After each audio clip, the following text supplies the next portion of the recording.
샬롬, 반갑습니다. 밤새 평안하셨습니까? 오늘은 열왕기하 19장 1절로 19절의 말씀을 아수르 전쟁이라는 주제로 나누도록 합니다. 이스라엘은 또다시 전쟁을 지금 치르게 되었습니다. 약속의 땅에 있음에도 침략당할 위기에 처한 상황입니다. 아수르 왕이 보낸 랍사게가 하나님을 비방하기 시작합니다. 그리고 히스기야는 옷을 찢고 굵은 배를 입고 하나님께 기도합니다. 그 자신이 표현하기에 곤란과 책벌과 능욕의 날이었습니다. 아이를 낳을 때가 되었으나 해산할 힘이 없던, 즉 왕으로서 분노했기에 분명히 무언가 반응하고 반격해야 했음에도 입을 다물고 참아야만 했던 심정이었습니다. 하나님께서는 히스기야가 그랬던 이유가 바로 두려움이 가득했기 때문이라고 6절에서 밝히고 있습니다. 그럼에도 우리가 배워야 할 것은 히스기야가 분노와 두려움을 바르게 처리했다라는 점입니다. 그렇습니다, 여러분. 우리에게도 어려움이 폭풍처럼 몰려올 때가 종종 있습니다. 징벌받는 것 같다고 느끼며 무릎을 꿇어야 할 모욕의 날이 올 때도 있습니다. 하지만 그는 자기 감정에 취해서 실현하거나 경솔히 행동하지 않았습니다. 이 사람 저 사람 찾아다니면서 신세한탄하며 위로받으려 하지 않았습니다. 그렇다고 도망치거나 숨지도 않았습니다. 그 대신 그는 여호와의 전에 들어갑니다. 우리는 분노와 두려움을 어떻게 해결할지 생각해 보아야 합니다.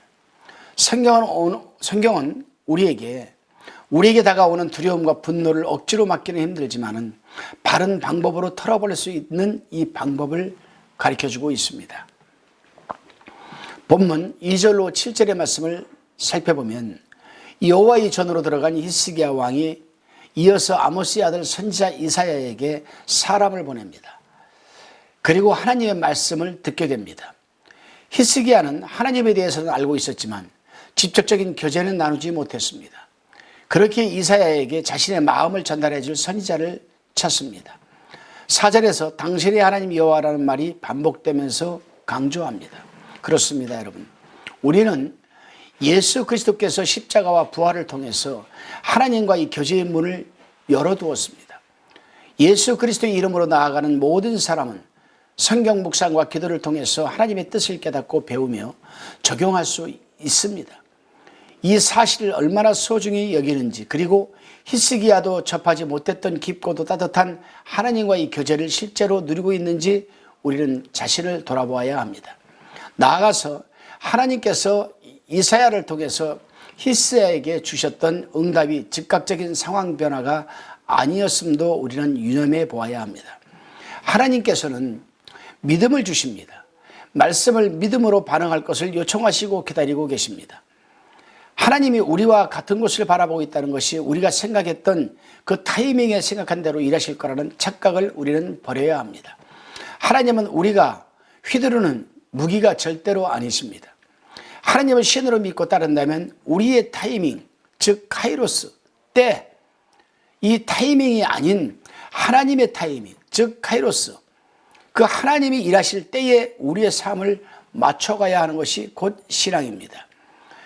다시금 8절로 13절의 말씀을 나누어 보면은 다시 한번 아수르 왕의 편지를 받는 장면이 기록되어 있습니다. 악한 세력은 한두 번이 아닌 반복해서 조롱합니다. 그 조롱은 듣기에 영향력이 있습니다. 상황을 기반에 두기 때문입니다. 실제로 아수르는 여러 나라를 진멸했습니다. 그 나라들에는 각자의 신이 또한 있었습니다. 아수르는 그 모든 신과 싸워 이겼다라고 강조합니다. 히스기야가 저항하는 것은 다른 나라들의 경우처럼 부질없는 일로 보였을지도 모릅니다.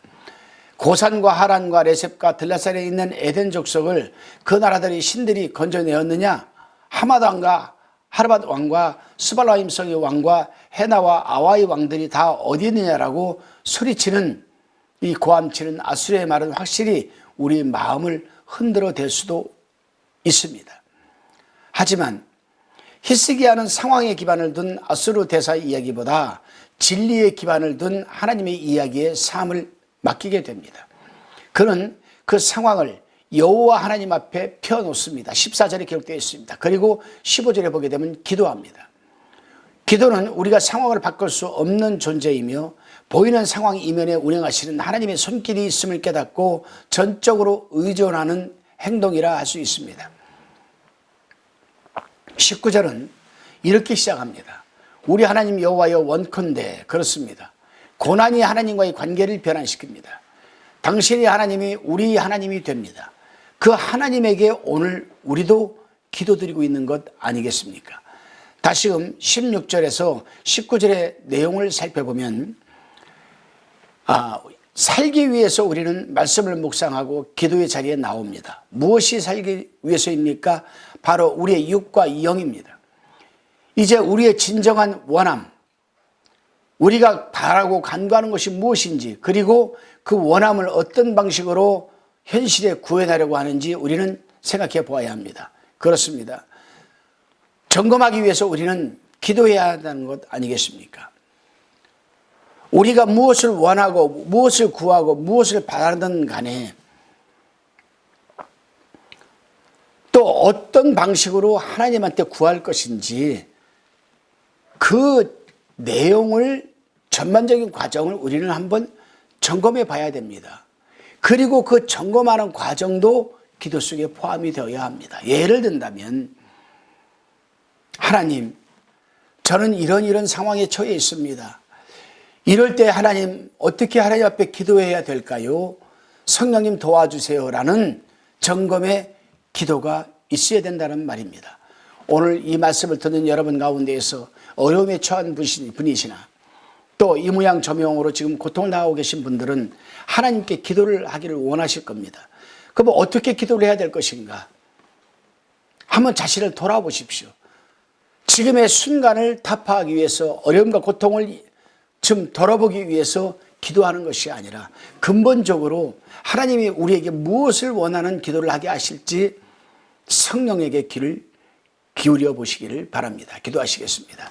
주님, 우리 삶 가운데 끊어버리고 떼어버려야 하는 것들이 너무나 많습니다. 의도하지 않은 상황 가운데 좌절하고 분노하며 지치지 말게 해 주옵소서.